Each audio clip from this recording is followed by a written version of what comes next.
Ulit! Sa inyo lahat. So, bilang palimula, nairaos na po namin ng maluwalhati ang 24th General Assembly. Alam naman po ninyo na yung po ng CEO ng pangatlong pinakamalaking kooperatiba sa Valenzuela at pinakamalaki po sa Marulas. So, maraming salamat po sa tanggapan ng ating kapitan na pangatlong taon po ay binigyan na tayo ng pahintulot na dito gawin ang ating assembly sa lahat ng kapulisan, sa pamumuno po ni Major Simbol. Ang ating mga tanod na mula umpisa hanggang dulo ay nandyan, si Tres at si Admin, na hindi po tayo iniwanan at sa pag-aasikaso pagpag-ayos ng mga kainan dito.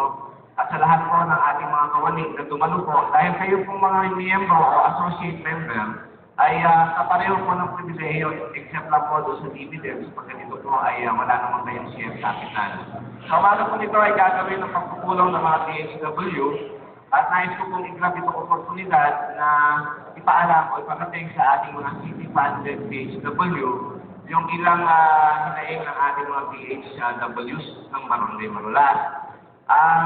Kung po hawakan ko kasi ang barangay health workers, may mga ilan po silang ipinarating na hindi po problema, hindi po hinaing, hindi po reklamo, kundi yung hindi ho nila malaman daw kung halimbawa may patawag ng aming kapitan, kung minsan yung mga kasama nilang municipal base ay ayaw silang payagan at hinihingan pa sila ng written na pagpapaalam mula sa ating kapitan.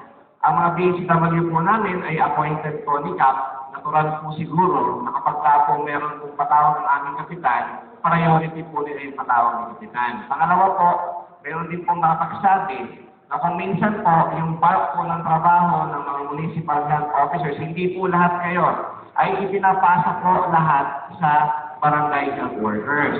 Parang ang feeling po, superior ang mga barangay health workers, ang mga municipal health workers na appointed ng munisipyo sa ating mga barangay. Hindi po siguro kasi po, ako po ay nung nagtrabaho sa gobyerno, kahit po ako'y pasunod-tuhan ng gobyerno, hindi po natin tinatapang mas mataas kaming doktor. Diba kasi naging intern po ako at naging resident sa Bulacan Provincial. Kaya hindi po natin minamaliit yung ating mga appointed na munisipyo, probinsya at saka po yung barangay. Sana po pagkaroon po tayo ng pagtutuwid sa ating mga nakakis ng akala po natin mas mataas tayo sa ating mga barangay health workers. Kaya din po umaga nung mag-meeting po tayo mga PHW. So yun lang po muna siguro. Maraming salamat po sa inyo lahat.